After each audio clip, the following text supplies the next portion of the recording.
요한계시록 2장 26절 같이 읽어요. 이기는 자와 끝까지 내 일을 지키는 그에게 만국을 다스리는 권세를 주리니. 아멘. 오늘 말씀의 제목이 끝까지 지키라. 제가 7교회 시대에 늘 말씀드렸지만 죽도록 충성하라. 이 말의 의미가 죽도록 일하라는 말이 아니고 헬라어 원문에서는 죽는 순간까지 믿음을 지키라, 그런 뜻입니다. 아무리 많은 일을 해도 믿음을 지키지 못하면 그것이 헛됩니다. 인간은 마지막 내 생명을 주께서 데려가시는 순간까지 믿음을 지키는 것이 오늘 이 7교회 주께서 부탁하신 특별한 말씀입니다.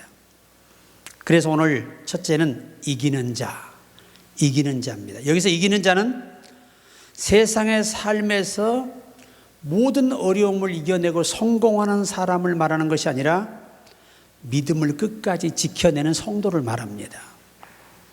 굉장히 중요한 말씀입니다. 시험, 신앙생활하다 핍박, 유혹, 또 갖가지의 또 생각지 않는 어려운 일들. 그러나 이러한 것들과 타협하지 않고 내가 손해를 보는 한이 있어라도 내 영혼을 병들게 하고 내 영원한 생명을 잃게 하는 것들과 타협하지 않고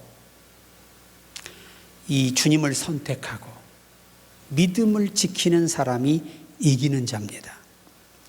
우리는 여러분 일상에 매일 싸우고 있는 거예요. 치열한 전쟁이죠, 사실은. 먹고 살기 위해서도 치열한 전쟁을 해요. 그런데 중요한 것은 믿음을 지키는 데는 더 치열한 전쟁을 우리가 하고 있다는 겁니다. 하루에도 마귀가 감사 못하게 만들죠. 기도 못하게 만들죠. 자꾸 믿음 잃을 일만 만들어주지요. 상처받게 낙심하게 하죠. 일들이 잘 안 풀리고 막히고 실패하여 더 낙담하고 하나님을 원망하게 만드는 이런 엄청난 다양한 각계각층에서 이런 공격이 있습니다. 그래서 사도 바울은 에베소 6장에서 하나님의 전신갑주를 입어라. 그리고 믿음의 방패를 가지고 성령의 검을 가지고 싸워야 한다. 악한 자와 싸워서 이기는 방법이 믿음의 방패가 있어야 한다는 거죠. 믿음은 방패 역할을 하는 겁니다. 누가? 하나님 우리의 방패가 되어주시는 거죠. 그래서 우리가 에베소 서머나 두아드라 교회에 주신 말씀처럼 모든 시대의 성도에게 주어진 약속, 이기면입니다.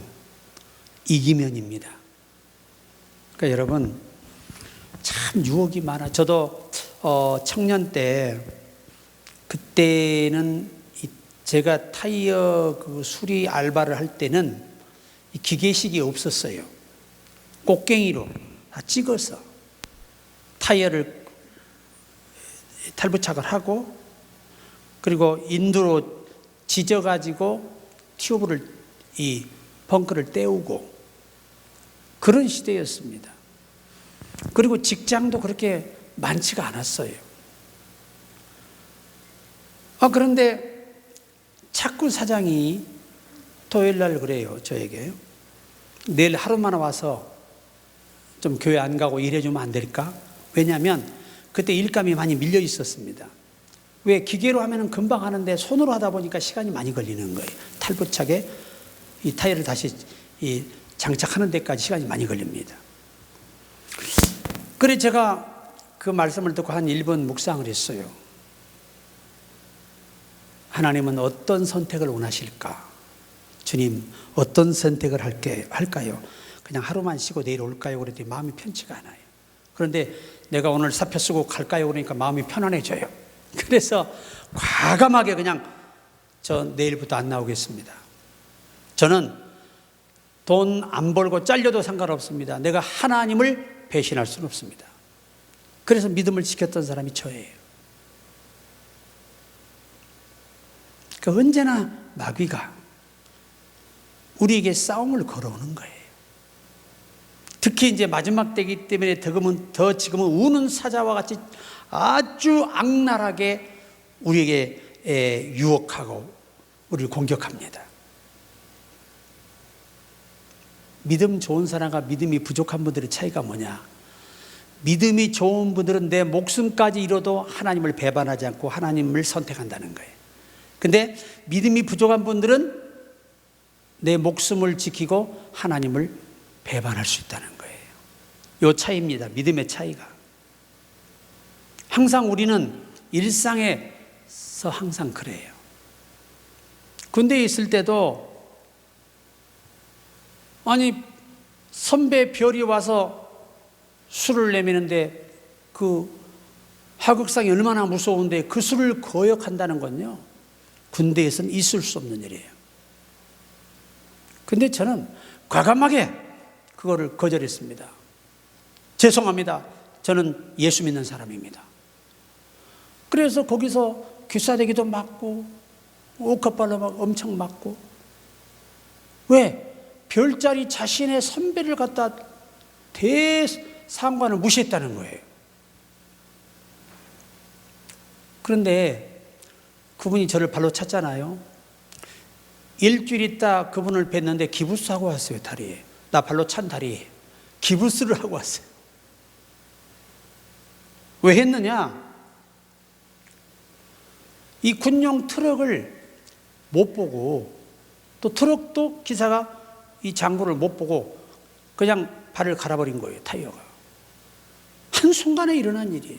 근데 그때 딱 생각이 나더라고요. 병원에 딱 기부서 누워있는데, 아이고 그때 내가 걔를 억지로 예수 믿는 술을 안 먹는다고 내가 때리고 그 벌 받았구나 그랬다는 거예요. 그래도 날 만나니까 미안하다고 악수를 건네는 거예요.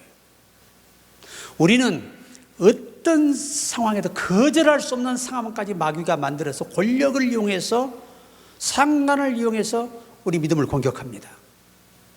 저와 여러분 이길 수 있기를 축복합니다. 그게 진짜 믿음이에요. 그 정도 믿음을 가지고 하나님께 믿음을 보일 때 하나님께 당당히 요구하면 어떤 것도 하나님도 거절하지 않아요. 왜? 행한 대로 갚아주시거든요. 그리고 무엇보다 이 이긴 자의 팩트 중에 팩트의 원문의 마지막 부분은, 믿음은 말입니다, 시작보다 끝이 중요해요. 젊어서는 막 의뢰받고 불을 받고 열심히 하다가 나이가 들어서 힘이 없고 무능해지고 뭐 할 일이 없어지다 보니까 체력도 안 받쳐주고 정신도 강하지 못하고, 그러다 보니까 대부분 연세가 드시면 믿음 많이 잃어버리세요. 그런데 안 잃어버릴 수 있는 방법이 뭐냐? 말씀을 눈에서 떼지 않고 말씀으로부터 마음이 멀어지지 아니하고 늘 성령님과 교통하며 유지하는 분만이 믿음이 변함없이 갈 수 있어요. 그래서 믿음을 피스라고 하는데, 이 문법상의 현재어, 능동태, 직설법을 적용했어요. 계속적으로 반복적으로 습관적으로 죽는 순간까지 믿음을 유지하는 사람이 하나님의 사람. 두 번째는 끝까지 내 일을 지키는 자입니다. 끝까지 내 일을 지키는 그에게. 이 내 일이란 말이 원문은 예수의 일입니다. 주의 일. 또 예수님의 뜻, 복음의 사명, 또 사랑과 거룩한 삶, 주를 향한 열심, 열정, 이것이 다 내 일이에요. 이게 왜 계시록에 이 말씀을 교회 시대에 했을까요? 마지막 때가 되면 그리스도인들이 주의 뜻을 즐거워하지 않는다는 거죠. 복음을 전하는 일을 두려워하고 부끄러워한다는 겁니다. 그리고 맡긴 사명을 감당하는 데 나태해요. 우선순위가 주의 일이 되어야 되는데 내 삶의 현실에 우리가 미혹을 이겨내지 못하고 사는 겁니다. 그래서 바울은 군사된 자는 생활에 얽매이지 아니하는 자라야 할지니. 그러니까 군인이 출퇴근을 하잖아요. 나라 못 지켜요. 군인은 오직 적과의 싸워 이길 수 있는데 집중하도록 만들어 줘야 이길 수 있습니다. 그 6.25 때 그 전란 속의 그 일기들을 보세요. 병사들이. 나는 사람을 죽일 수가 없다. 어떻게 사람이 사람을 죽일 수 있는가? 그런데 내 사랑하는 전우가 적탄에 맞아 죽었다. 나는 그때 내 생각이 잘못됐다는 것을 발견하고 나는 적들을 무수히 많이 죽일 수밖에 없었다. 나는 지금도 후회하지 않는다. 오늘 죽어도 후회하지 않는다. 내 가족과 내 국가를 위해서 싸웠기 때문이다. 이런 아주 진솔한 그 이야기들이 우리 6.25 때 많이 있어요. 끝까지 지키는 거지. 끝까지. 우리 여러분 어려서 우리 국민학교 때 그 이승만 나오잖아요. 그리고 이승복이라는 어린이가 나와요. 나는 공산당이 싫어요 해가지고 입을 찢어버렸어요. 공산당이. 그런데 끝까지 굴복하지 않고 죽으면서 나는 공산당이 싫다고 외쳤어요. 그 어린아이 하나 속에 애국심이 들어가도 목숨을 던져요. 하물며 우리 예수 믿는 사람이 주님이 내게 맡기신 사명, 하늘이 두 쪽나도 지킬 수 있기를 바랍니다. 그것이 그리스도가 바라는 거예요.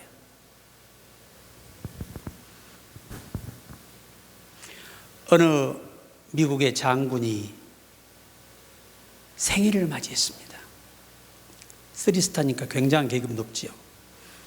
그런데 그 밑에 이 부하들이 와가지고 참모들이 와가지고 장군님 이번 수요일은 꼭 7시에 참석해 주십시오.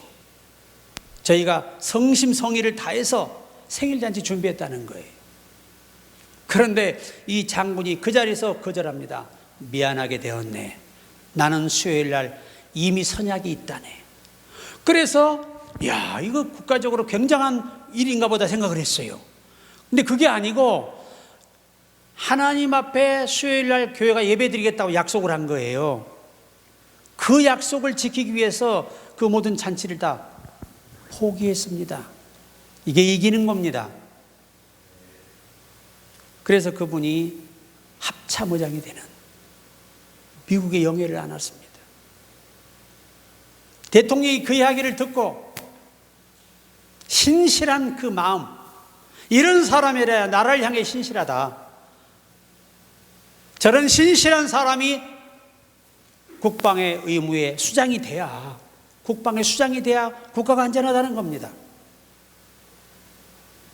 하나님은 큰 일을 잘했다고 우리를 거룩하게 높이 쓰시는 게 아니고 작은 것에 충성된 자에게 큰 것도 맡기시는 것입니다.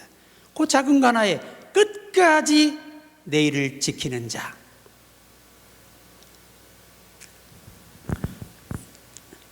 그래서 우리가 사람의 일과 교회의 일이 아니라 주님의 일을 붙드는 태도가 돼야 한다는 거죠. 항상 우리는 주님을 위해 일하는 거지 교회를 위해 일하는 게 아니에요. 어느 특정한 목사를 위해 일하는 거 아닙니다.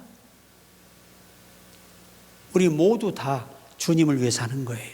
이 추운 날씨에 미리 오셔서 청소한다는 게 쉽지 않아요.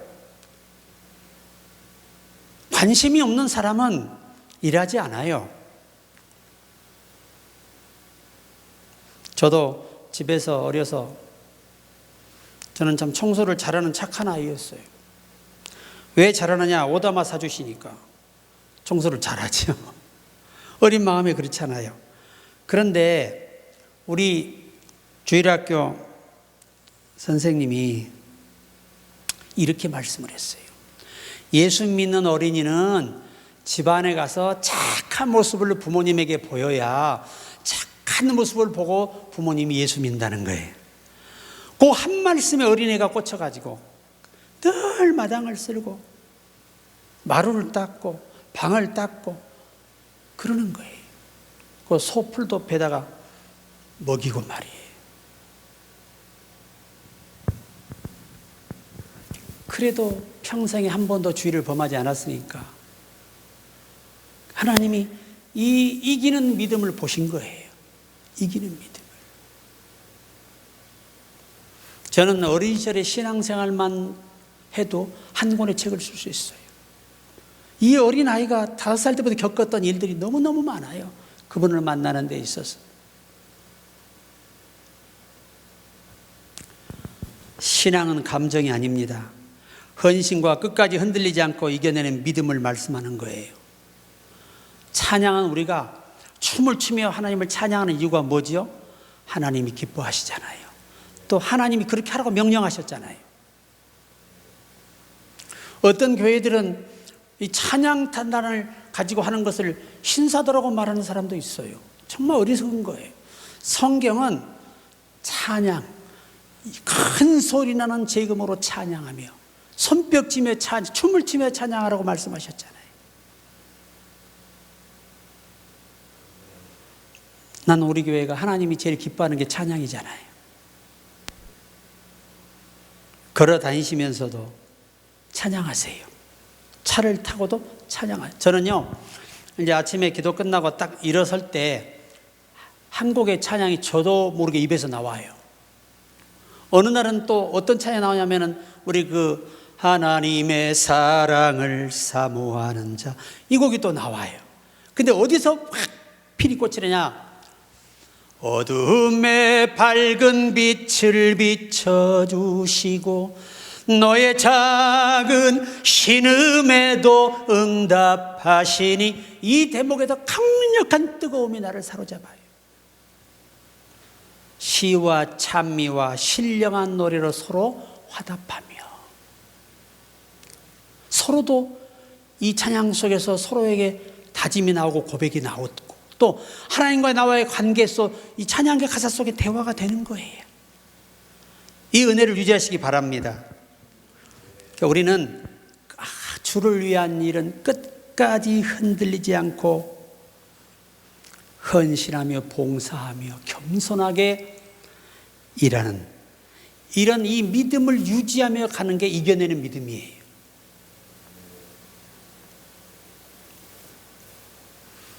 근데 여러분, 10,000명이 넘은 교회도 불과 100명 정도의 분들의 열정으로 교회가 유지가 돼요. 사람이 많다고 다 하는 거 아닙니다.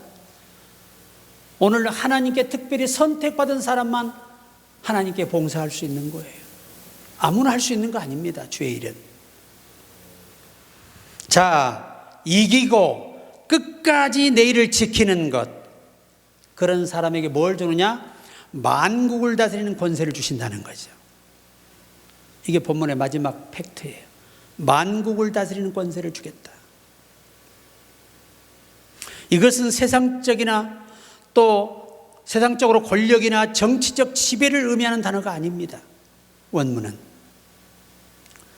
이것은 주님과 함께 동행하며 누리는 통치를 말하는 거죠. 여러분, 사도들 보세요. 주님이 함께 하시니까 바울과 실라가 옥에 갇혀 있어요. 사도행전 16장에. 그런데 옥에 갇혀 있는데 기도하고 하나님을 찬미하니 옥문이 열리더라 이거죠. 창고가 열리더라 그 말이에요.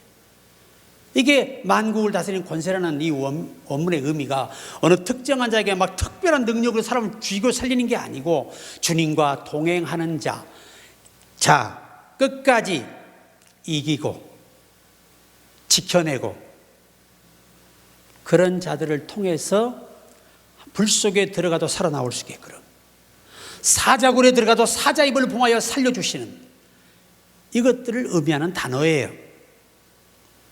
근데 이러한 것들을 이단들은 특별하게 이상하게 해석을 해서 교묘하게 성경을 풀어가지요.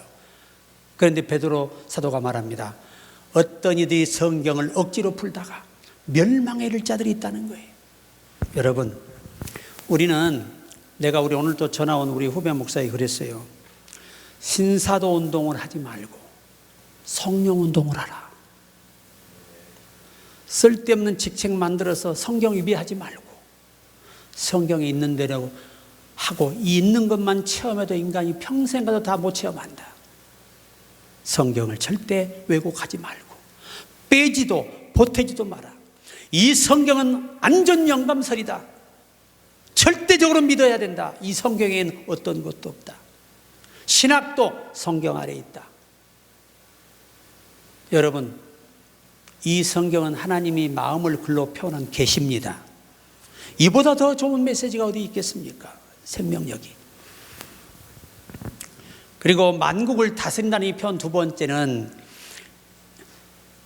예수님의 이 천국의 동참함을 의미하는 단어예요.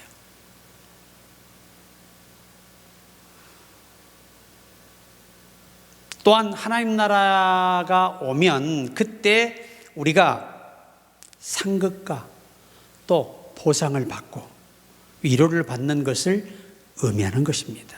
이게 만국을 다스리는 권세의 3대적 의미가 포함되어 있는 거예요. 자, 올해 결론이 뭐냐면 신앙의 승리는 끝까지 견디는 믿음이에요. 믿음. 믿음은 안 지키고 기도 많이 한다고 응답이 될까요? 아닙니다. 기도도 많이 하고 믿음도 지켜야 응답이 되는 거죠. 그러니까 제가 수없는 우리 후배 목사님들과 성도들에게 집회 가서 하는 말이 뭐냐면 10시간 기도해도 의심하면 그 10시간은 허공을 치고 만다. 그렇다고 짧게 기도하고 믿어도 되긴 하지만 기도가 많이 없는 사람은 하나님과 동행할 수 있는 모든 자격을 상실하게 돼요. 기도만이 능력이라 하십니다. 기도하는 사람만이 이겨내는 거예요. 끝까지 견디는 믿음을 가진 사람들을 주님은 포기하지 않고 상상할 수 없는 영광을 약속을 통해 성취해 주신다는 겁니다. 그러니까 인간은 지혜가 부족하거든 후히 주시고 꾸짖지 아니하시는 하나님께 구하라 그럽니다. 그러니까 우리 생활 습관이 이 카터 대통령은요, 외국에서 귀빈들이 오시잖아요. 그 귀빈들이 오시면 그분들을 만나러 들어가기 전에 기도해요. 하나님, 오늘 저분들에게 예수를 전하게 해주십시오. 그리고 내가 국익을 위해서 하나님의 영광을 위해서 협상할 수 있는 그런 지혜를 제게 요령을 주십시오. 나는 누구도 믿지 않습니다. 하나님만 믿습니다. 그리고 들어가서 이 직무를 수행하기 때문에 아주 성과가 많았잖아요. 그 대통령 역사에. 어느 집사님이 옷가게를 해요.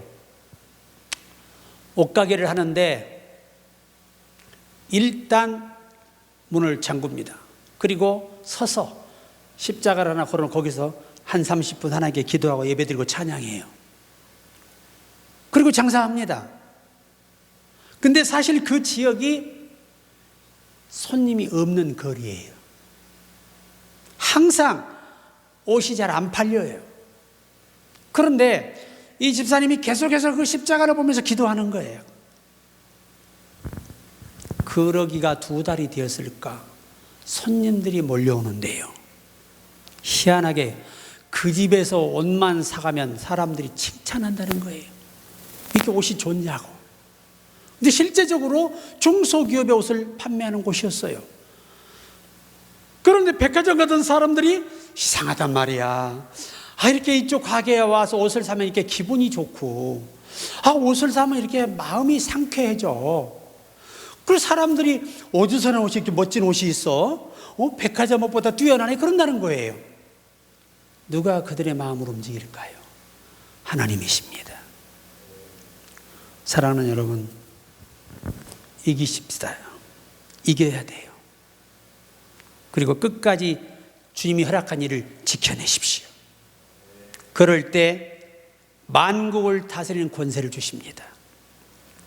주께서 동행하시면서 그를 통해 모든 역사를 집행하시고 여호수아처럼 태양아 물러가라 그래도 태양이 물러가 버려요. 이게 권세라는 겁니다.